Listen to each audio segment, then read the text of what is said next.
देखो last class में अपन ने सारा पढ़ लिया था। अब अपन क्वेश्चंस करते हैं ना, ताकि आपको एप्लीकेशन समझ में आए जो मैंने बोली थी डेफिनेशंस की, है ना। जो बड़ा सिंपल सी कहानी है। जैसे आपसे ये क्वेश्चन पूछा है, the formation of water gas H2 gas and O2 gas in the exothermic process because. बताओ भाई एक्सोथर्मिक क्यों है?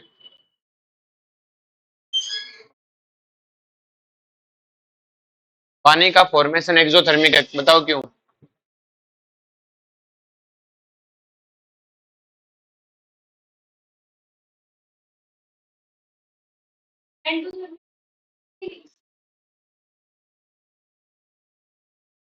फर्स्ट क्योंकि बेटा एक्सोथर्मिक है। एक्सोथर्मिक है इसका मतलब क्या है? प्रोडक्ट की एनर्जी क्या है? कम है। रिएक्टेंट की क्या है? ज्यादा है। इनमें से कौन सा ग्राफ है जो एक्सोथर्मिक को बताता है? तो इसका कोई लेना देना नहीं है। अरे बस में एक्सोथर्मिक बता रहा है ना। कौन सा है? इसका भी कोई मतलब नहीं है। इसमें देखो बेटा, रिएक्टेंट और प्रोडक्ट में से प्रोडक्ट की एनर्जी कम है, रिएक्टेंट की ज्यादा है। बस हो गया। Which of the following is not applicable for thermochemical equation? के इनमें से कौन सा जो थर्मोकेमिकल इक्वेशन के लिए नहीं है? It is about physical state of reactant and product is tell about physical state. क्या ये फिजिकल स्टेट बताती है? It tells whether the reaction is spontaneous, ये बताती है बेटा। It tell whether the reaction is exothermic और एंडोथर्मिक, ये भी बताती है। It tells about allotropic form if any of the reactant. हाँ, ग्रेफाइट अलग होगा, अगर अलग अलग एलोट्रोप यूज करूंगा तो हीट ऑफ कंबंशन अलग अलग आएगी। अरे बोलो। The correct thermochemical equation, correct में से कौन सी थर्मोकेमिकल इक्वेशन करेक्ट है? एक चीज ध्यान रखना बेटा, heat of combustion, dissociation energy, ये क्या होती है? डिसोसिएशन एनर्जी हमेशा एंडो होती है। क्या होती है? और हीट ऑफ कंबंशन क्या होती है? एक्सो। और डिसोसिएशन क्या होता है? एंडो। तो देखो, पहली वाली रिएक्शन कंबंशन रिएक्शन है, एक्सो है। दूसरी वाली भी कंबंशन है, लेकिन ये एंडो, इसका मतलब गलत है। ये क्या है बेटा? गलत है। तो हमसे क्या पूछी थी? करेक्ट पूछी है ना। तो पहले वाली करेक्ट है। एक सेकंड रुक जा। एक सेकंड। कंबंशन किसी का भी हो माइनस ही होता है। कार्बन ऑक्टो CO2 ये +94, तो ये भी गलत है। मोर, इसको फिर हीट ऑफ कंबंशन लिखना चाहिए था। क्या लिखना चाहिए था? Heat of combustion. और वैसे भी हीट ऑफ कंबंशन सबका होता है, कोई दिक्कत ही नहीं है। आंसर जो भी आंसर दोनों होंगे, ये और ये दोनों सही है। अरे कंबंशन लिखा है, कंबंशन सबका होता है, चाहे किसी का सॉलिड हो चाहे गैस हो, कंबंशन सबका होता है। क्लियर है? Most stable common occurring form की कोई जरूरत है नहीं है, कंबंशन सबका होता है। आगे बात समझ में? दोनों होंगे। Next, the enthalpy change of the formation of gases oxide of N2 and NO are positive because of N triple bond. N क्या है बेटा? बहुत है मजबूत। अरे बोलो। आगे बात में, तो the higher bond energy of a nitrogen molecule.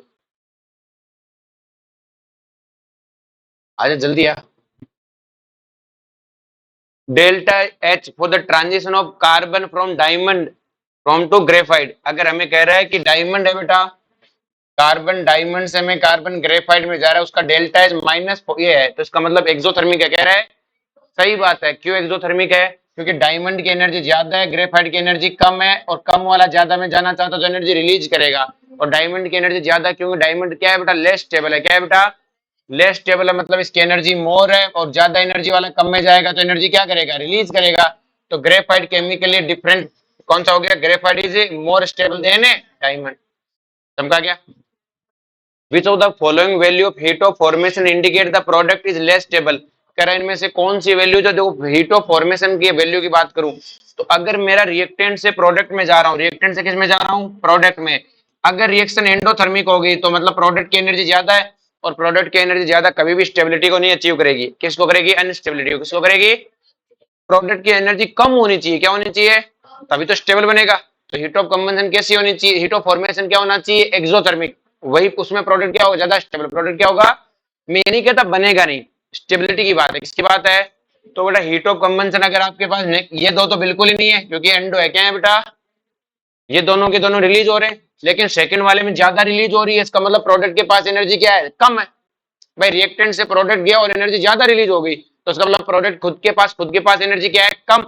और प्रोडक्ट के पास खुद के पास अगर एनर्जी कम है तो स्टेबिलिटी भी क्या है? ज्यादा। अरे चमका क्या? बोलो, कोई दिक्कत है? क्या चीज चमका? बोले। लिस्ट पूछा कि मैंने मोर स्टेबल बताया, तो सुनाई नहीं दिया क्या? मैंने क्या बोला है? More stable. तो अब लीस्ट स्टेबल का तो खुद देख ले, तो इतना रो क्यों रही है? मैंने क्या बोला है? More stable. क्या बोला है? तो या तो मेरे सुनने में ध्यान नहीं दे रही तू। मैं मोर स्टेबल सोल्व कराया, क्या कराया है? Least stable. तो खुद कर ले, लीस्ट स्टेबल में क्या होना चाहिए? एनर्जी एब्जॉर्ब होनी चाहिए, और एब्जॉर्ब होनी चाहिए तो ये हो जाएगा। समझा? मैं मोर स्टेबल बता दिया। रो रही है। हीट ऑफ फॉर्मेशन है बेटा NCl3, कह रहा है इसकी हीट ऑफ फॉर्मेशन, ये कह रहे देखो ध्यान से, heat of formation of explosive compound NCl3।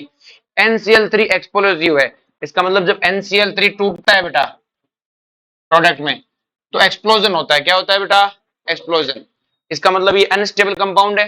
कैसा कंपाउंड है बेटा? एक्सप्लोजिव कंपाउंड वही होता है जिसके पास एनर्जी ज्यादा होती है। क्या होती है? एनर्जी। मतलब इसके पास एनर्जी ज्यादा है, मतलब ये जब बना था रिएक्टेंट से प्रोडक्ट में, तो इसका मतलब इसके पास एनर्जी ज्यादा आई कहां से? इसका मतलब एनर्जी रिएक्शन एंडोथर्मिक रही होगी। जब ये बना था तब रिएक्शन एंडोथर्मिक रही होगी, तभी तो इसके पास एनर्जी ज्यादा आई है। और इसके पास एनर्जी ज्यादा है तो टूटते समय एनर्जी क्या करता है? रिलीज करता है। क्या करता है? एक्सप्लोजिव कौन होते हैं? जो अनस्टेबल है। अरे बोलो। तो इसका मतलब रिएक्ट इसके पास आई कहां से एनर्जी? तो हमने कहा जब बना था ना तभी काम खराब हो गया था, तब एनर्जी एब्जॉर्ब की गई थी। क्या की गई थी? समझा क्या? क्या है? एक ये according to the following reaction, according to the following reaction, हमारे पास ये रिएक्शन गिवन है बेटा, इसका डेल्टा एच -26 है। इसका मतलब क्या हुआ कि आपके पास एनर्जी रिलीज हो रही है। एनर्जी रिलीज मतलब क्या है? ये एक्सोथर्मिक है। आगे समझ में? Which of the following represent exothermic reaction, कह रहे हैं इनमें से कौन सा जो एक्सोथर्मिक रिएक्शन को करता है। अब ध्यान रखना, कई बार एग्जामिनर क्या स्वाद लेने के लिए ऐसे लिख देता है A कन्वर्ट हुआ B+30C, तो बताओ ये एक्सोथर्मिक है कि एंडोथर्मिक है? एक्सो है। क्या है बेटा? प्रोडक्ट के साथ बाहर निकली, प्रोडक्ट के साथ है। लेकिन ध्यान रहे आप क्वेश्चन करते समय जैसे अपन ट्रिक है ना, उसमें इस +30 को हटा के तो डेल्टा एच -30 लिख लेना, जो अपन उल्टा सुल्टा करके जोड़ देते हैं ना। अगर प्लस ये यहां से सोल्व करते तो गलत आ जाएंगे आंसर। अगर उसने ऐसे लिख रखा है +30A कन्वर्ट होता है B में, तो बताओ ये एंडोथर्मिक है कि एक्सोथर्मिक है? आप इसको ऐसे नहीं लिखोगे, आप यहां से हटा के डेल्टा एच क्या लिख लो? +30। डेल्टा एच क्या लिखो? +30। एंडो है ना, आप यो साइड में लिख के सोल्व करोगे तभी आंसर आएंगे। ध्यान रहे, अपनी ट्रिक तभी काम में करती है। अरे बोलो। नेक्स्ट वन है heat change during the reaction. Heat change है during the reaction, 24 gram carbon 120 gram में सल्फर। तो कह रहे 24 ग्राम लिया, 120 ग्राम में सल्फर में लिया, तो इस रिएक्शन का हमें दिया हुआ है। तो आपको मुझे पता है 24 ग्राम कार्बन में 12 का डिवाइड कर कितने मोल है? 2 मोल। सल्फर का मोलर मास 32 है, 32 से डिवाइड करूं कितनी बार जाएगा? 4 बार। तो इसके 4 मोल इसके, अच्छा H2 है क्या? सॉरी H2 है, यहाँ पे क्या है बेटा? H2। तो कितने किससे डिवाइड करूंगा? 64 से, 64 से कितना? 2। दोनों के 2-2 मोल है। अगर मान लो दोनों के 2-2 नहीं होते तो मैं लिमिटिंग देखता। क्या देखता? अभी तो दोनों लिमिटिंग है बेटा। और आपको पता है कि हमें ये जो रिएक्शन है ये 1 मोल के लिए, किसके लिए? 1 मोल के लिए इतना होता है, तो रिएक्शन में कार्बन है कितना मोल? 2 मोल। 2 मोल के लिए कितना होगा? और अगर मान लो ये 2 होता और ये 4 होता तो फिर भी मैं 2 से ही करता, क्योंकि लिमिटिंग था। क्या करता? लिमिटिंग से। अरे बोलो। नेक्स्ट में consider the reaction 3O2 convert होता है 2O3 में। इसका डेल्टा एच क्या दे रखा है? पॉजिटिव। क्या दे रखा है? पॉजिटिव। तो इसका मतलब ये क्या कहना चाह रहा है? डेल्टा एच पॉजिटिव है, इसका मतलब क्या है? ये एंडोथर्मिक रिएक्शन है। एंडोथर्मिक का मतलब ओजोन क्या है? अनस्टेबल। ओजोन क्या है? For the reaction phosphorus white से रेड में जा रहा है, डेल्टा एच क्या? एक्सोथर्मिक है, इसका मतलब व्हाइट क्या है? अनस्टेबल है। व्हाइट क्या है? तो भैया अनस्टेबल है तो स्टेबल में जल्दी जाएगा ना, रेडली फॉर्म करेगा। Kirchhoff equation which factor effect the heat of reaction. अच्छा ये किरचॉफ इक्वेशन रह गई क्या? पढ़ा देंगे। नेक्स्ट वाली, ये वाली क्वेश्चन एक किरचॉफ इक्वेशन अपनी है ना, वो रह गई है। ठीक है, मैं किरचॉफ इक्वेशन पढ़ा दूंगा तो ये हो जाएगा। अभी किरचॉफ इक्वेशन पढ़ा देंगे आपको। ठीक है, नेक्स्ट देखो ध्यान से, एंथैल्पी ऑफ रिएक्शन है क्या दे रखा है? 273 है, उस पे इतनी दे रखी है। What will the enthalpy of reaction at 373 kelvin if Cp equal to 0। Kirchhoff, चलो भाई साढ़े किरचॉफ पढ़ा देंगे तब कर लेना। नहीं है तो किरचॉफ नहीं है तो ऐसे ही जो बेटा कह रहा है H2 प्लस Cl2 से 2HCl वो X है, H2 प्लस Cl2 से 2HCl लिक्विड Y है। तो कह रहा है which of the following statement correct है? X और Y में से कौन बड़ा है कौन छोटा? तो जैसे ऐसा क्वेश्चन है, अगर मैं नीचे वाले रिएक्शन को पलट के जोड़ दूं, नीचे वाले रिएक्शन को क्या कर दूं? पलट के जोड़ दूं, बता रहा हूं तो सुन तो ले। तो जैसे पलट के जोड़ूंगा तो 2HCl लिक्विड किस में कन्वर्ट होगा, 2HCl है गैस में। आपको नहीं लगता ऐसा? नीचे वाली को पलट के जोड़ूंगा तो बाकी सब कट जाएंगे। अब आपको पता है नीचे वाली को पलट के जोड़ा है तो आपके पास क्या आएगा, x माइनस ए वाई। अरे बोलो, नीचे वाले को पलटा माइनस वाई हो गया, ऊपर वाले जोड़ा x माइनस ए वाई। अब मुझे पता है इस रिएक्शन का जो डेल्टा एच है ना वो एंडोथर्मिक है, क्योंकि लिक्विड किस में जा रहा है, गैस में, एनर्जी एब्जॉर्ब करके गया होगा। तो मुझे पता लग गया इस रिएक्शन का डेल्टा एच क्या है, एंडोथर्मिक है। और इस रिएक्शन का डेल्टा एच कौन है, x माइनस वाई। तो आप क्या कहोगे, x minus Y greater than zero, तो x ग्रेटर देन है। चमका क्या? हाँ तो ठीक है, तो इसमें लॉजिकल है ना, बात भी तो समझ में आनी चाहिए। मैं बोलूंगा कहते कैसे, यहाँ साफ साफ दिख रहा है लो। भाई बात में तंग होने की जरूरत नहीं है ना, मैं कहूँ उसमें गैस जा रहा है इसमें लिक्विड जा रहा है, तो काहे करो रही है। समझा? नेक्स्ट बात करते हैं हीट ऑफ फॉर्मेशन की। Since the enthalpy of element of their standard state can be zero, the heat of formation of compound तो बेटा में भी पॉजिटिव में और negative. Reaction of H2 plus I2 से 2HI बन रहा है और डेल्टा H ये दे रखा है बेटा। According to this reaction heat of formation of HI, तो ये वैसे गलत है बेटा, यहाँ H2 सॉलिड लिखना चाहिए था। क्या लिखना था, H2 सॉलिड। अब बता सकता था मैं सर कैसे, हमें इस रिएक्शन का दिया हुआ है H2 गलत लिखा है, H2 तो गैस होगा और I2 सॉलिड होगा, ये गलत लिखा हुआ है। ठीक है, अब एकदम ये अभी भी हीट ऑफ फॉर्मेशन की इक्वेशन तो बिल्कुल नहीं है, लेकिन मैं इसे हीट ऑफ फॉर्मेशन बना सकता हूँ।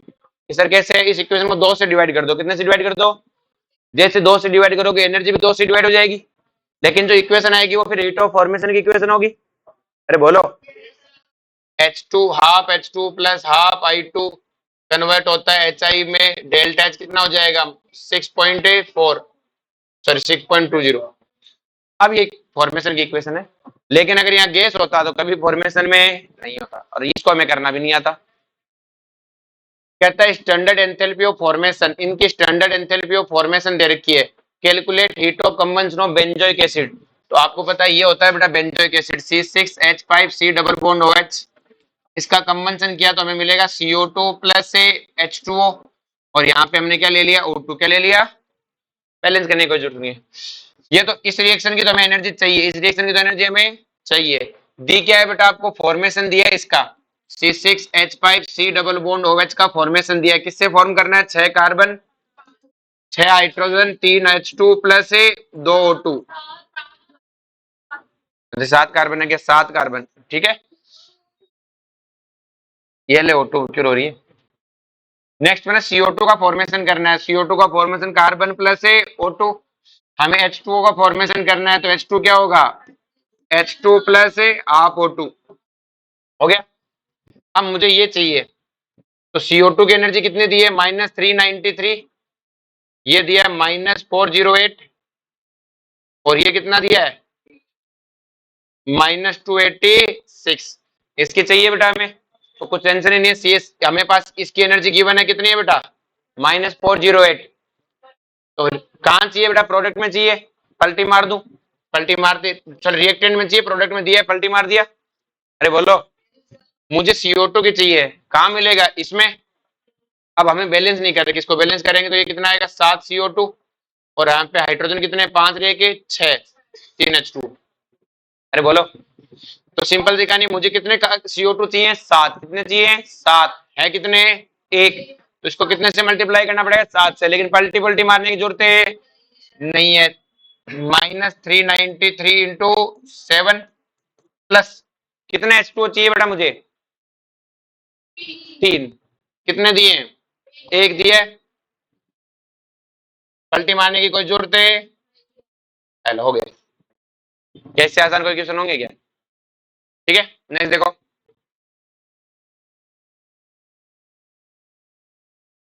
Enthalpy of compound is equal to of its, कह रहे हैं enthalpy of compound when the formed from constituent particle, अगर वो कांस्टिट्यूएंट पार्टिकल से बना है तो उसी को क्या बोलते हैं, हीट ऑफ ए फॉर्मेशन।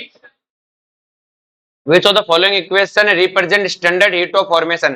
तो हीट ऑफ CH4 का फॉर्मेशन होना चाहिए, तो डायमंड नहीं चलेगा, डायमंड नहीं चलेगा, ग्रेफाइट ग्रेफाइट हो गया, ग्रेफाइट में भी एटम नहीं चलेगा, ग्रेफाइट में H2 चलेगा, क्या चलेगा H2। Enthalpy of formation of ammonia -46 है, फॉर्मेशन है। कहता है इसकी बताओ, तो आपको पता है अमोनिया की फॉर्मेशन, ये अमोनिया है, किससे फॉर्म हुआ है बेटा, हाफ N2 से प्लस हाफ H2 से, ये तो वह अमोनिया। अरे 3/2 लिखा है, तेरे को दिखता तो है नहीं, 3/2 H2 से। हमें ये इक्वेशन चाहिए, तो पहले इस इक्वेशन को क्या मारना पड़ेगा, पलटी। पलटी मारते ही कितना आ गया, 46 आ गया प्लस में। पर मुझे 2 अमोनिया चाहिए, इधर कितना है, 1, 2 से मल्टीप्लाई कराना पड़ेगा, खत्म। समझा क्या, कोई फॉर्मूले से करता दिखाना तो हाथ पैर तोड़ दूंगा। नेक्स्ट देखो, enthalpy of formation of CO2 and calcium oxide, इनकी फॉर्मेशन एंथैल्पी गिवन है। कहता है इसकी इक्वेशन और इसकी भी हमें क्या दिया है, and respect to enthalpy of the reaction, ये भी दिया है। तो अच्छा, कैल्शियम कार्बोनेट की क्या चाहिए, फॉर्मेशन, क्या चाहिए, फॉर्मेशन। कर लोगे क्या, इसकी फॉर्मेशन इक्वेशन लिख लोगे, ये गिवन है, और आपको इनकी फॉर्मेशन इक्वेशन लिख लोगे, इनकी फॉर्मेशन, इनकी और ये इक्वेशन गिवन है, और इसकी फॉर्मेशन लिख के सोल्व कर देना। कह रहे हैं standard of heat, standard heat enthalpy CH इनके दे रखी है बेटा, इस रिएक्शन की पूछिए, तो आपको इसकी पूछिए, इनकी फॉर्मेशन इक्वेशन लिख लोगे, उनकी एनर्जी गिवन है उल्टा सुल्टा करके, और ध्यान रहे दोगले से दूर रहना है। समझा क्या,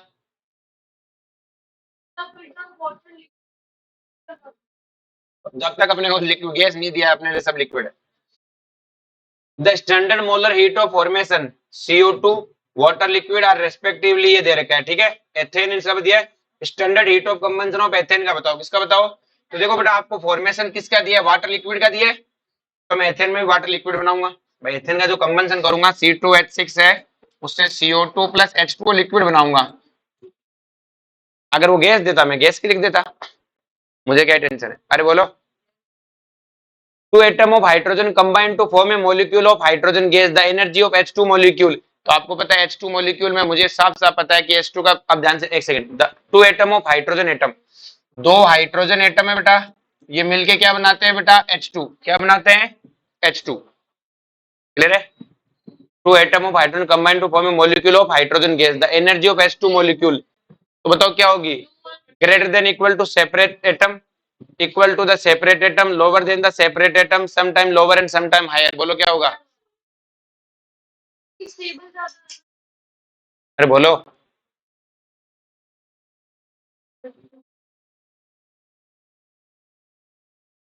जवाब दे सकते थे यार।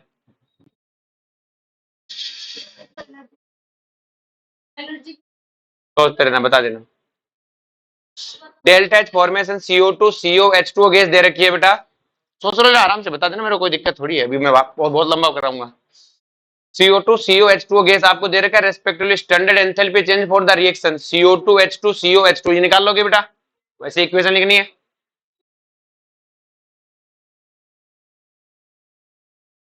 बस। तो the enthalpy of combustion of carbon and carbon monoxide, हमें क्या दिया बेटा, enthalpy of a combustion of carbon and carbon monoxide, इनकी कंबंशन एंथैल्पी दी हुई है। Then the enthalpy of carbon monoxide बताओ, लिख सकते हो क्या। तो हमें क्या लिखा है, फॉर्मेशन चाहिए कार्बन मोनोऑक्साइड का, carbon monoxide carbon plus half है O2, और कार्बन का कंबंशन क्या होगा बेटा, C प्लस O2 से CO2, कार्बन मोनोऑक्साइड का कंबंशन क्या होगा, C प्लस हाफ O2 से CO2। ये इक्वेशन चाहिए, कार्बन तो पहली इक्वेशन से आ जाएगा, O2 पे हमारा कोई भरोसा नहीं है, और CO दूसरी इक्वेशन से आ जाएगा पलटी मार के। अरे बोलो, standard heat of formation of CH2 liquid will be given the standard heat of combustion of carbon sulphur और CH2 लिक्विड, इनका क्या दिया है बेटा, कंबंशन दिया है, क्या दिया है, इसका पूछा है। अरे बोलो, निकाल दोगे, ये वैसा ये कर लोगे। Standard enthalpy of formation is zero, standard enthalpy of formation किसकी जीरो है, कार्बन ग्रेफाइट की, इसका हम जीरो मान रखा है हमने। Standard heat of formation of NO2 N2O4 दे रखा है, रेस्पेक्टिवली हीट ऑफ डाइमराइजेशन, निकाल लोगे, टाइमर बना लेना NO2 का।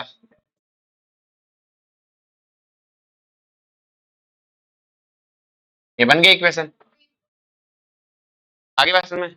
वेपराइजेशन में वेपर बनाना होता है, लिक्विड से गैस बनानी होती है, समझा क्या। अरे बोलो,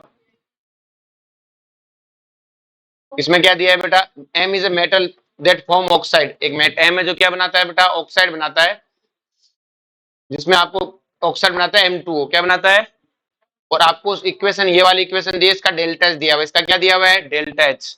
when sample metal M react with 1 mole of oxygen, 1 mole oxygen से रिएक्शन करता है तो उसका डेल्टा एच कितना होगा? तो पहली बात तो ये रिएक्शन है, रिएक्शन को इसको उल्टा मारूं, जैसे उल्टा करूंगा एम 1/4 O2 से क्या बन रहा है बेटा? Half M2O। इसकी एनर्जी क्या आ जाएगी बेटा? पलटी मार दूंगा। अब मुझे 1 मोल O2 होना चाहिए, क्या होना चाहिए? उसने फॉर्मेशन फॉर्मेशन कुछ नहीं पूछा कि 1 मोल O2 होना चाहिए। इसमें 1 मोल O2 करने के लिए इसको 4 से मल्टीप्लाई कर दो। अब 1 मोल O2 हो गया कि नहीं हो गया? और जब इसको 4 से मल्टीप्लाई करूंगा तो ये भी क्या हो जाएगा? 4 से मल्टीप्लाई, तो बस हो गया आंसर। हाँ तो माइनस हो जाएगा ना। अरे बोलो भाई, उसने जो बोला मैंने कर दिया, आंसर आ गया। और चमका क्या? सेम कहानी हीट ऑफ कंबंशन की है। C6H6 15/2 O2 से रिएक्शन करके 6CO2 प्लस 3H2 बनाता है। इसका डेल्टा एच इतना दे रखा है, क्या दे रखा है? इतना delta H. The energy evolved when 7.8 gram benzene is burn, 7.8 gram benzene को जलाया जाता तो बताओ कितना होता? तो हमें पता है ये 1 मोल के लिए, किसके लिए? 1 मोल को जलाने पर इतनी रिलीज होती है, और 7.8 ग्राम मतलब है 0.1 मोल, कितना होता है? तो 1 मोल के लिए इतनी, तो 0.1 मोल के लिए कितनी? अरे बोलो, कम का क्या? नेक्स्ट देखो, heat of combustion of CH4 C2H6 and C2H4 and C2H2 gases. Clear है? इनके में ये वैल्यूज दे रखी है बेटा, ठीक है। At the same temperature the best fuel among, इनमें से कहता है बेस्ट फ्यूल कौन सा है? बेस्ट फ्यूल वो होता है जिसकी कैलोरीफिक वैल्यू ज्यादा हो, जिसकी कैलोरीफिक वैल्यू क्या हो? ज्यादा। कैलोरीफिक वैल्यू कैसे निकालोगे? ध्यान रहे, कैलोरीफिक वैल्यू नहीं, कंबंशन है। ये क्या है? कंबंशन। आपको मोलर मास से डिवाइड करो, क्या करो? मोलर है, हीट ऑफ कंबंशन को मोलर मास से डिवाइड करो, जो वैल्यू आएगी सबसे बड़ी वो होगा अच्छा फ्यूल, वो होगा सबसे। समझा क्या? सीधा नहीं देखना हीट ऑफ कंबंशन, एनर्जी अलग अलग है ना बेटा, डिवाइड भी करके देखना पड़ेगा। अरे बोलो,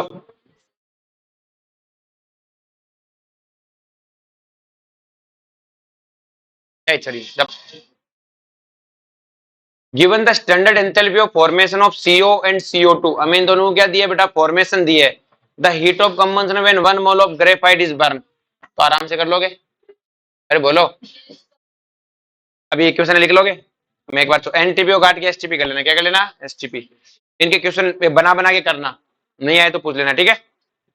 अब मैं इनमें से एक अच्छा क्वेश्चन जिसमें तुम फर्स्ट वो ले लेता हूँ।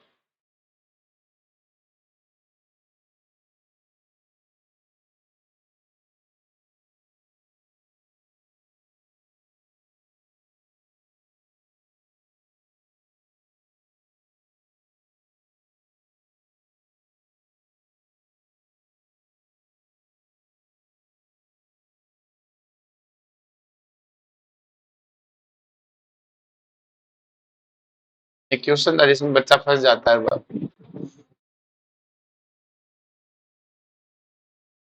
चलो पहले हीट ऑफ न्यूट्रलाइजेशन वाला कर लेते हैं, फिर देखते हैं। और जलेगा तो और टू बिना बाकी एयर की प्रेजेंस थोड़ी जलता है। अब जो बड़ा ध्यान कह रहा है, when amount the amount of heat liberate when 1 mole NH4OH and 1 mole HCl react करता है, तो आपको पता है जब ये दोनों रिएक्ट करेंगे तो ये एक वीक बेस है। क्या है बेटा? Weak base. जितनी मैक्सिमम रिलीज होनी चाहिए उससे कुछ एक कम रिलीज होगी, तो किलो कैलोरी में दे रखा है, तो 13.7 से क्या होगी? कुछ एक कम। H और OH माइनस रिएक्शन करके H2O तो 13.7 रिलीज करते हैं, तो कहता है heat of complete neutralisation of 1 gram mole. 1 gram mole का मतलब हो गया ग्राम इक्विवेलेंट। क्या हो गया बेटा? 1 ग्राम इक्विवेलेंट H2SO4 के लिए कितना होगा? तो आप ग्राम इक्विवेलेंट में हमेशा सेम होता है, ग्राम इक्विवेलेंट में क्या होता है? सेम। अरे बोलो, heat of neutralisation of strong dibasic acid dilute solution by NaOH is nearly by, ये तुम्हें डाटा होना चाहिए कि NaOH के 2 मोल के लिए पूछा है, एक की कितनी है? 13.7, तो 2 की कितनी होगी? -27 है 4। अरे बोलो भैया, तो पता आपको एक की होती है सब, तो 2 की होनी चाहिए। Temperature of 5 ml strong acid increase by 5 degree Celsius when 5 ml of strong base is added it. If 10 ml of each are mixed, the temperature should be increased. तो बताओ टेम्परेचर कितना इंक्रीज होगा? 5 ml एसिड और base को मिलाने पर 5 degree बढ़ा, तो 10 ml पे कितना होगा? क्योंकि मैंने आपको सिखाया था बेटा, स्ट्रॉन्ग एसिड और बेस में बराबर रिलीज होती है, 5 डिग्री जितना है ना, 5 का 5 डिग्री। पहले 5 ml ही था, तो उसका 5 डिग्री बढ़ा, अब 10 ml है, तो उसको भी हीट अब्जॉर्ब कर लेगा ना ज्यादा। और पानी इंटेंसिव टेम्परेचर इंटेंसिव प्रॉपर्टी होता है, कैसा होता है? 5 ml के लिए 5 डिग्री बढ़ा दो 10 ml के लिए भी कितना बढ़ेगा? 5 डिग्री।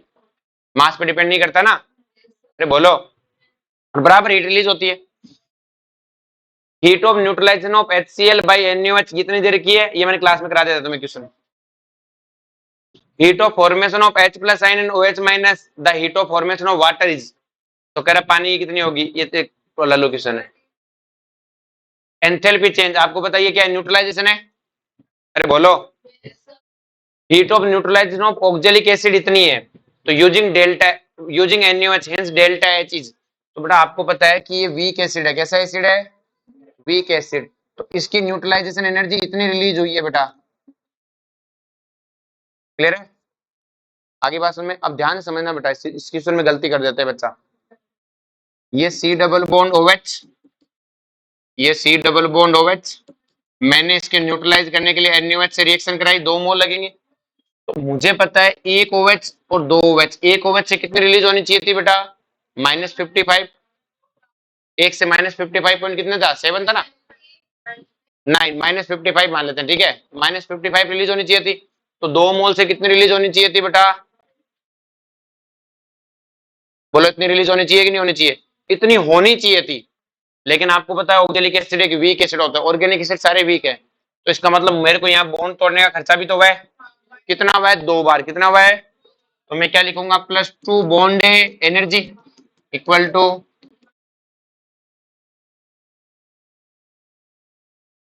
तो क्या यहाँ से बॉन्ड एनर्जी आ जाएगी? Heat of hydrogenation, heat of कहता है हीट ऑफ कंबंशन दे रखा है इन सबका, तो कहता है the heat of hydrogenation of ethene. तो आपको पता है एथीन क्या होता है? यही तो होता है C2 CH double bond, CH2 double bond है CH2, ये H2 से रिएक्शन करके क्या बनाता है? C2। मतलब इस इक्वेशन का आंसर चाहिए मेरे को। और आपको फॉर्मेशन दिए, कंबंशन दिया, उनकी कंबंशन इक्वेशन लिखो, जोड़ो घटाओ निकाल लो। अरे बोलो।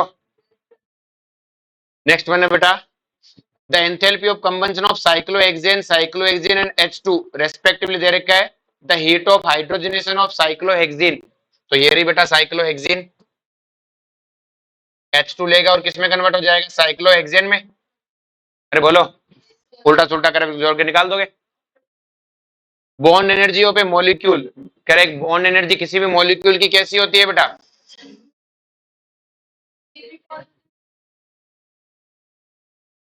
among the following which of the reaction heat of reaction represent bond energy of HCl, करें इनमें से कौन सा जो HCl की बॉन्ड एनर्जी को एक्सप्लेन करता है? बताओ भाई।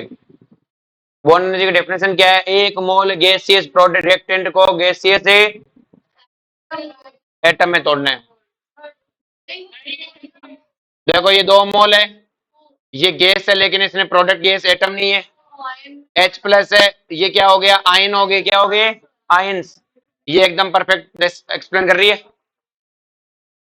नेक्स्ट में हमें कह रहा है bond energy of F2 Cl2 Br2 I2 ये दिए हुए हैं, तो स्ट्रॉन्गेस्ट बॉन्ड कौन सा है? सब पता है बेटा। सबसे आपको अगर ध्यान से दिखेगा तो क्लोरीन की बॉन्ड एनर्जी सबसे ज्यादा है। बोलो है कि नहीं है? तो क्लोरीन की बॉन्ड एनर्जी सबसे ज्यादा, इसका मतलब बॉन्ड मजबूत था। बॉन्ड क्या था? Energy required to dissociate 4 gram of gaseous hydrogen into free gaseous atom कितनी देर की है? 208 किलो कैलोरी। मतलब H2 को 2H में ले जाने की एनर्जी दे रखी है बेटा। तो बताओ एंडोथर्मिक है कि एक्सोथर्मिक है? एंडोथर्मिक है। सारी बात में अब कह रहा था बॉन्ड एनर्जी ऑफ HH, तो यही तो बॉन्ड एनर्जी की इक्वेशन है। अरे बोलो भाई, उसने क्या कहा कि अब 4 ग्राम के लिए पूछा है। हमें क्या पूछा है? द बॉन्ड एनर्जी पूछी 4 ग्राम के लिए थी। कह रहा 4 ग्राम हाइड्रोजन को 4 ग्राम है उसके गैसियस एटम में लेके जाना है, उसकी एनर्जी कितनी है? 208। 4 ग्राम हाइड्रोजन का मतलब कितना हुआ? 2 मोल। तो 2 मोल के लिए 208 है, तो 1 मोल के लिए कितना होगा? 104। अरे बोलो। और अब क्या ये बॉन्ड एनर्जी की डेफिनेशन बनती है ना? बस 4 ग्राम के लिए 208 था। अरे बोलो। तो 1 ग्राम के लिए, सॉरी 4 ग्राम के लिए 104, मतलब 2 मोल के लिए कितना था? 208। तो 1 मोल के लिए कितना होगा? 104। और आपको पता है 1 मोल H2 को 2H में ले जाना है, क्या है बेटा? आगे बात में अब देखो वो क्वेश्चन आ गया ना, उस 2 पेपर में छोड़ के आया था, तुमसे पूछा था। इधर से इधर जाना क्या है बेटा? एंडोथर्मिक है।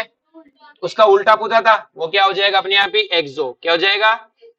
तोड़ना एंडो है तो बनाना एक्सो। हीट रिवोल्ट ध्यान से समझो, H2 प्लस Cl2 रिएक्ट करके 2HCl बनाता है, उसकी हीट दे रखी है 182 किलो जूल। ठीक है। Bond energy of HH Cl और उनकी बॉन्ड एनर्जी दे रखी है, तो कह रहा है HCl की बॉन्ड एनर्जी बताओ। किसकी बताओ? HCl की।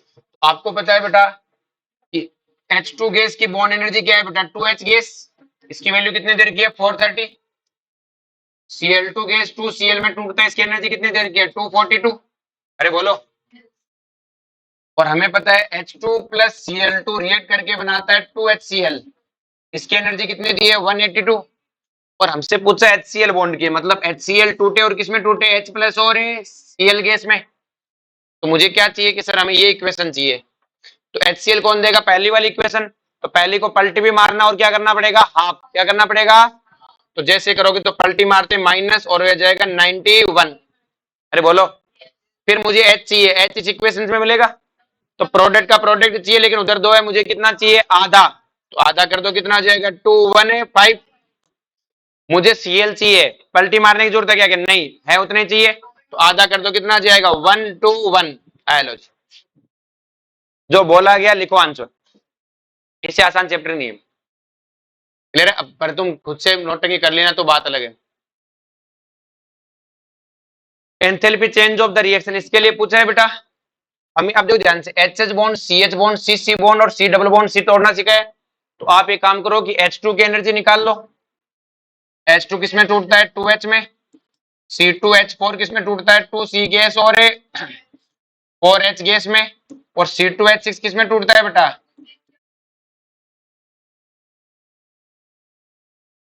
तो क्या इसकी एनर्जी तो ये रही सीधा सीधा। अब इस C2H4 की एनर्जी निकालनी, तो C2H4 में आपको पता है एक तो C double bond C bond टूटेगा, एक तो क्या टूटेगा? C डबल बॉन्ड है C, और 4 क्या टूटेंगे? CH। तो आपको C डबल बॉन्ड C की एनर्जी भी पता है और CH की भी पता है। इसी तरह C2H6 में क्या टूटेगा? एक CC बॉन्ड टूटेगा और 6 क्या टूटेंगे? CH bond. तो इन सब की एनर्जी आ जाएंगी। क्लास वाला क्वेश्चन उल्टा सुल्टा करके जोड़ दोगे। Bond dissociation enthalpy of H2 N2 की दे रखी है बेटा रेस्पेक्टिवली, ये तो क्लास में कराया था। फ्रॉम द रिएक्शन, हाँ ये अच्छा क्वेश्चन है। आपको ये रिएक्शन दिया और आपको बॉन्ड एनर्जी बतानी है CH बॉन्ड की। किसकी बतानी है? देखो CH बॉन्ड की एनर्जी बतानी है मुझे।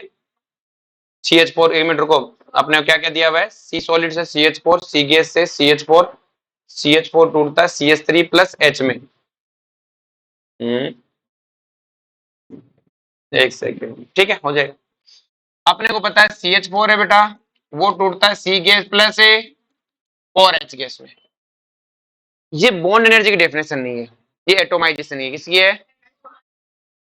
ये हीट ऑफ एटोमाइजेशन है, लेकिन ये 4 गुना है बेटा बॉन्ड एनर्जी की। CH की जो बॉन्ड एनर्जी उसकी कितनी गुना है? क्योंकि आपने 4 बॉन्ड तोड़ दिए। तो अगर कहीं से एटोमाइजेशन आ जाएगा ना, मैं उसका 1/4 कर दूंगा। क्या कर दूंगा? और एटोमाइजेशन लाने के लिए मुझे ये इक्वेशन बनानी है। इस इक्वेशन के लिए मुझे CH4 चाहिए। क्या चाहिए? CH4। अब देखो CH4 मेरे पास कई इक्वेशनों में, इसमें भी है, इसमें भी है, तो मैं नहीं लूंगा खत्म करने में, किसी और को लूंगा। मैं सी गैस को देखूंगा। सी गैस क्या है बेटा? सेकंड में। हाँ अब देखो यही क्वेश्चन था वो जो अपने उत्तर करेगा। ध्यान से देखो क्या करना है। एक सेकंड, मुझे कुछ चाहिए ही नहीं, मुझे सिर्फ इसी से काम बन जाएगा। जो सेकंड इक्वेशन है ना, उसको पलटी मारो। क्या मारो? जैसे पलटी मारोगे प्लस x1 आ गया, बन गया ना मेरी इक्वेशन। मतलब बाकी दो तो ऐसे फोकट में दे रखी है, x1/4। इसका मतलब ये नहीं कि सारी इक्वेशन दिए तो यूज ही करूं, और कई बार यूज करनी भी है। अरे बोलो। नेक्स्ट देखो, ये सबसे अच्छा क्वेश्चन है। The enthalpy change of 298 kelvin of successive breaking of OH bond. तो यहाँ H2O को तोड़ा H गैस और OH में, OH को तोड़ा H गैस और इसमें। तो कह रहा है OH की बॉन्ड एनर्जी बताओ। अब बच्चा क्या करता है बेटा? वो निकालता है OH की बॉन्ड एनर्जी। कि सर कैसे निकालता है? वो क्या कहता है कि सर ये देखो यहाँ OH बॉन्ड टूटा है। फिर उसके दिमाग में आता है, मास्टर ने पढ़ाया था कि प्रोडक्ट क्या होने चाहिए? गैस से सेट। वो कहता है ये नहीं, ये तो पक्का ही है। लेकिन ध्यान रहे ये OH बॉन्ड तोड़ना हुआ, H2O का थोड़ी है ये। H2O के लिए OH बॉन्ड की एनर्जी निकालनी है। अरे बोलो। तो हमें क्या करना पड़ेगा? मुझे पता है कि जब H2O गैस है वो टूटेगा H गैस प्लस से 2H gas plus O gas में। ये एटोमाइजेशन की एनर्जी है, क्या है बेटा? लेकिन मुझे पता है इसमें दो OH बॉन्ड टूटे, कितने टूटे हैं? तो क्या ये दुगुना है बेटा 2 टाइम में OH बॉन्ड की एनर्जी का? तो कहीं से इस इक्वेशन का आंसर आ जाए ना, उसका मैं आधा कर दूंगा, उसका मैं क्या कर दूंगा, क्योंकि इसमें कहीं से प्रूव नहीं होता कि ये H2O की एटोमाइजेशन एनर्जी बॉन्ड एनर्जी है, क्योंकि इसमें प्रोडक्ट OH है और ये इक्वेशन तो OH की है, H2O की नहीं है। अरे बोलो, H2O की तो वही है लेकिन वो दुगुनी है, क्या है बेटा? तो कोई बात नहीं, दुगुनी निकालो, उसका आधा कर देंगे आंसर में। अरे चमका क्या? अब जनरली इसको क्या लगता है, बच्चों को ऐसे रहता है कि ऐसे क्वेश्चन आए तो जोड़ क्या एवरेज लेने का होता है, ऐसा कुछ नहीं होता है। इसको इन दोनों को जोड़ के निकाल दे तो आंसर आएगा वो एटोमाइजेशन का है, उसका आधा कर दे वो बच जाएगा एटोमाइ। जोड़ का क्यों मतलब, मुझे ये बनाना है, कैसे बनाएगी तो खुद देख ले। तो सिखा रहे, अभी ये तो सिखा रहा हूं, ये कर लोगे। देखो इसमें क्या दिया है, ICl गैस, Cl गैस और I गैस, इनकी फॉर्मेशन एंथैल्पी दी है। इनकी क्या दी है बेटा? Formation enthalpy. अब bond dissociation energy of ICl, तो आपको पता है ICl किस में टूटेगा? I गैस और Cl गैस में। देखो यही बॉन्ड एनर्जी की एटोमाइजेशन की इक्वेशन और यही बॉन्ड एनर्जी की इक्वेशन है, क्योंकि एक ही बॉन्ड टूटा है। अब देखो Cl गैस का फॉर्मेशन कैसे करोगे रे?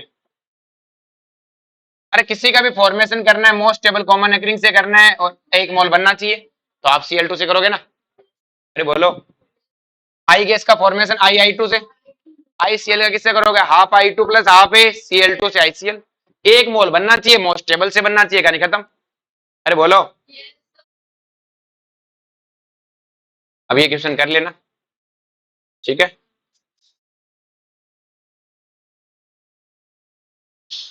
कह रहे enthalpy change of reaction is called, आप देखो बेटा ग्रेफाइट से बनाया है, 1 मोल बनाया, मोस्ट स्टेबल कॉमन से बनाया, क्या हुआ बेटा? फॉर्मेशन।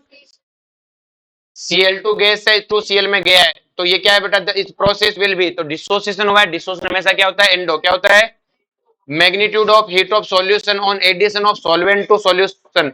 तो कह रहा है सॉल्यूशन में सॉल्यूशन ऐड कर रहा हूं तो क्या हुआ? डाइल्यूशन। क्या हुआ? डाइल्यूशन।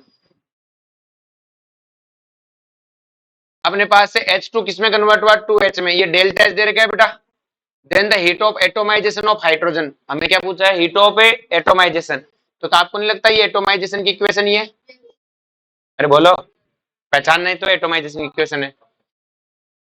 सल्फर रोम्बिक का है, सल्फर मोनोक्लिनिक का दिया हुआ है, तो इसका मतलब दोनों का क्या दिया हुआ है? कंबंशन दिया हुआ है। दोनों के कंबंशन में से किसका कंबंशन ज्यादा है? मोनोक्लिनिक का ज्यादा है। अरे बोलो, ज्यादा रिलीज हुआ है ना आइसोन में, ज्यादा रिलीज हुआ, इसका मतलब क्या हुआ? ये कम स्टेबल है और ये ज्यादा स्टेबल है।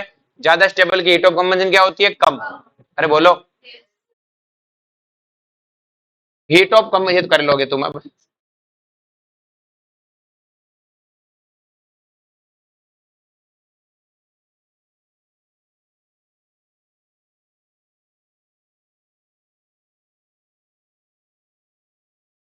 ये सब कर लोगे, इनमें कोई में दिक्कत नहीं आएगी तुमको। एक ये देखो ध्यान से, अरे एक इसमें एक क्वेश्चन को चेंज कर लेना। ये देखो ऐसे है बेटा, ये हुआ डेल्टा H प्लस है, इसका डेल्टा H है ना, ये बाहर लिखा हुआ माइनस वाई से, ठीक है।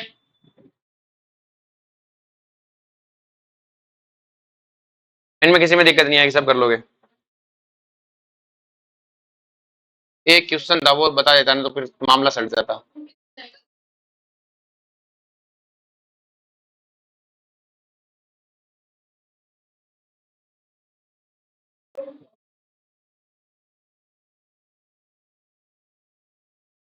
हाँ ये रहा, देखो बेटा मुझसे पूछा है heat of enthalpy formation of H2SO4 की।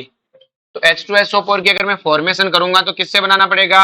Sulphur rhombic plus H2 plus 2O2।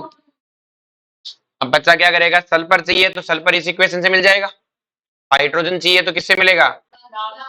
Last वाले से मिल जाएगा। O2 दोगला मुझे मतलब है नहीं, H2SO4 इससे मिल जाएगा। अब देखो ध्यान से, पर बच्चा कहेगा इसका यूज नहीं है, और अब हमने देखा कई बार यूज होता भी नहीं है, जैसे अभी थोड़ी देर पहले करके आए थे।